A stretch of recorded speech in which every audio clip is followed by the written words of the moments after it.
Hello everybody and welcome to the channel. My name is Aaron from Hobbies Direct and today we're going to unbox this new release from Kyosho. Cue the graphics. That's right, we're going to have a look at this. This is a 2021 Toyota Tacoma TRD Pro, mouthful, on Kyosho's KB10 chassis. Now it's the same chassis as the previously released Mad Wagon. We've unboxed one of those too, you can check it out up there. But this is a long wheelbase version and it's a scale realistic car. So let's unbox this thing, let's take a look.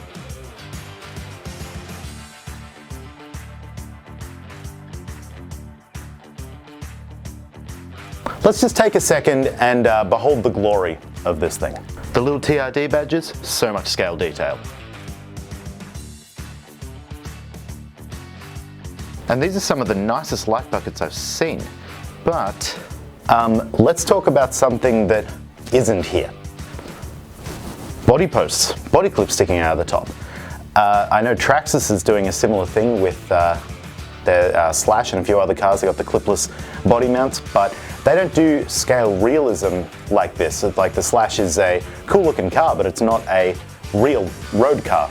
So they have a lot more leeway with design. They can have clips on the outside, like big vents and stuff. But if the Tacoma doesn't have it, they don't have a big clip sticking out the back, then this isn't going to have it either. The way Kyosho have done this is the body posts are on the body. So let's take this thing off. I'll show you what I mean.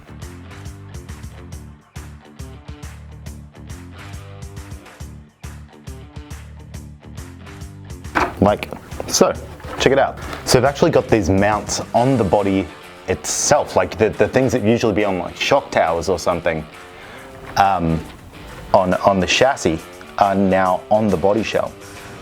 And that's genius. I love it. If we can see this on the Phaser sometime soon, that would be amazing. Let's take a look at the chassis. So here, this is what I was talking about. This is where your holes in the body shell would be. These are the other half of the body mounting system down here at the front and the back. It's also got, in the traditional locations for a body shell, these kind of stand-up posts here with some foam on the top just to support the body for inevitable rollovers.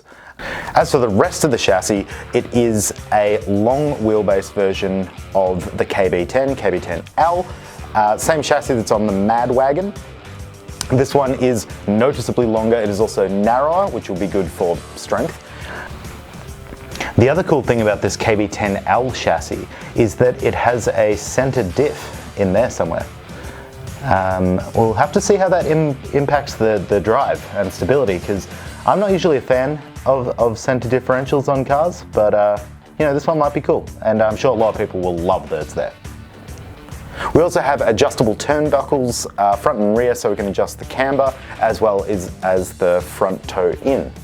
Like the Mad Wagon, we get the same 9kg servo receiver in this receiver box here, a 3668 size 2850 kV motor, and a 80 amp Kyosho Brains 10 2S or 3S ESC. It is only 80 amp.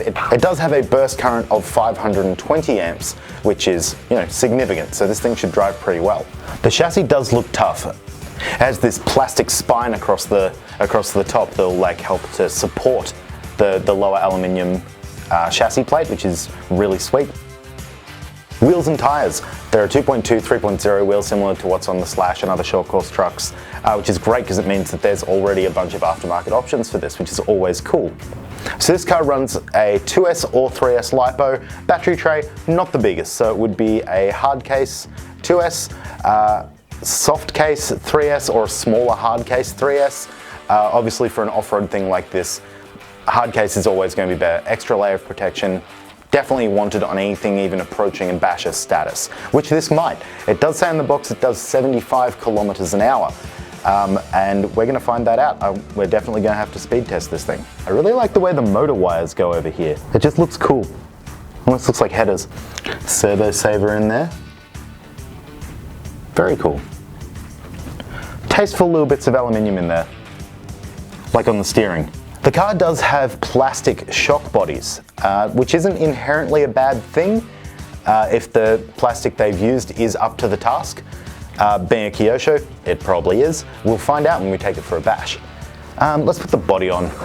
Again, it looks so much cooler with the body on. Look at that, easy. I do really like this thing already. It's going to be a shame to absolutely demolish the body. Maybe it'll survive, I don't know. So first impressions, just out of the box, it looks amazing.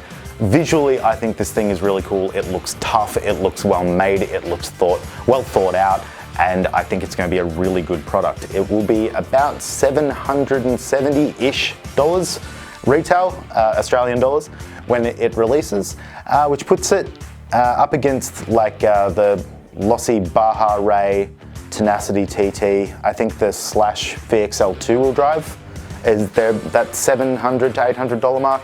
It is more scale than those other cars in that it is a real road-going car, not just a purpose-built race car. In fact, the only other cars at this sort of price point that look this scale are crawlers, which is awesome. But this one's fast as well, and if it can look this good and go fast, then it's an absolute winner.